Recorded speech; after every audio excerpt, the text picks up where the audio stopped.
দর্শক, শপথ গ্রহণের সর্বশেষ খবর জানাতে কলকাতা থেকে সরাসরি যুক্ত হচ্ছেন সহকর্মী পরমাশিস ঘোষ। পরমাশিস, শপথ গ্রহণ তো শেষ হয়েছে, এখন কি প্রতিক্রিয়া দেখছেন রাজ্য জুড়ে? প্রথমবার বিজেপির ক্ষমতা নিয়ে কি বলছে রাজ্যের সাধারণ জনগণ? দেখো, এই মুহূর্তে আমি 11টা 5-এ ওই সময় আমি উপস্থিত ছিলাম শপথ গ্রহণ অনুষ্ঠানে। সেখানে আমাদের রাজ্যপাল আর এন রবি শপথ বাক্য পাঠ করান মুখ্যমন্ত্রী শুভেন্দু অধিকারীকে। গতকালই স্বরাষ্ট্রমন্ত্রী বিধানসভা পরিষদীয় দলের বৈঠকে সিদ্ধান্ত নেন এবং ঘোষণা দেন যে মুখ্যমন্ত্রী হবেন শুভেন্দু অধিকারী। শুভেন্দু অধিকারীর সঙ্গে একেবারে উত্তরবঙ্গে এবং দক্ষিণবঙ্গ মিলিয়ে মোট 5 জন কিন্তু আজকে মন্ত্রিসভার শপথ নিয়েছেন। তার মধ্যে দিলীপ ঘোষ হচ্ছেন উপমুখ্যমন্ত্রী, অগ্নিমিত্রা পল উপমুখ্যমন্ত্রী এবং নিশীথ প্রামাণিক নর্থ বেঙ্গলের ছেলে তিনিও শপথ নিয়েছেন। সেই সঙ্গে ক্ষুদিরাম টুডু শপথ নিয়েছেন আদিবাসী মহল থেকে, এবং অশোক কীর্তনিয়া আমাদের বনগাঁ উত্তরের বিধায়ক, তিনিও কিন্তু শপথ নিয়েছেন।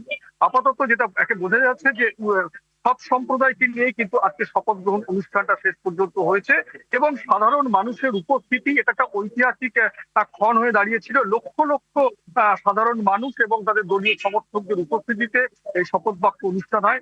প্রধানমন্ত্রী মঞ্চে উঠে ষষ্ঠাঙ্গে পশ্চিমবঙ্গবাসীকে একেবারে মাটি ছুঁয়ে প্রণাম করেন। সেখানে উপস্থিত ছিলেন প্রধানমন্ত্রী, যেমন ছিলেন প্রতিরক্ষা মন্ত্রী, ছিলেন স্বরাষ্ট্রমন্ত্রী, ছিলেন বিভিন্ন রাজ্যের মুখ্যমন্ত্রীরা ছিলেন। পাশাপাশি জেপি নাড্ডা প্রাক্তন সভাপতি, বর্তমান সভাপতি নীতিন নবীন ছিলেন। একটা ঐতিহাসিক মুহূর্ত এবং সাধারণ মানুষের মনে কিন্তু একটাই কথা, পশ্চিমবঙ্গ বোধহয় নতুন করে স্বাধীন হলো। এখন বলার বিষয় যে এটা আগামী দিন এই সরকার কি করে সেটা অবশ্যই পশ্চিমবঙ্গবাসী দেখবে। এবং শপথ নেওয়ার পরই কিন্তু আজকে যেহেতু রবীন্দ্র জয়ন্তী, কবিগুরু রবীন্দ্রনাথ ঠাকুরের জন্মদিন, ষষ্ঠাঙ্গে সরাসরি সেখান থেকে চলে যান জোড়াসাঁকো ঠাকুরবাড়িতে শুভেন্দু অধিকারী। সেখানে গিয়ে মাল্যদান করেন, পুষ্পার্ঘ অর্পণ করেন এবং জোড়াসাঁকো ঠাকুরবাড়ি ঘুরে দেখেন। এবং বিধানসভার সমস্ত যারা অন্যান্য সদস্য তারা আজকে বিধানসভায় পৌঁছেছেন। আর সরকারিভাবে যেটা আমরা জানতে পারছি বা বিজেপি দলীয় সূত্রে যেটা জানতে পারছি, যে আজকে বিকেলের পর তারা একটি সভা হবে। সবার পরে কিন্তু দপ্তর বন্টন হবে। দপ্তর বন্টনের শেষে কারা করে পরবর্তী সময় শপথ নেবেন সেটা কিন্তু সরকারিভাবে আমাদের জানিয়ে দেওয়া হবে। এটাই ছিল আমার কাছে সর্বশেষ আপডেট।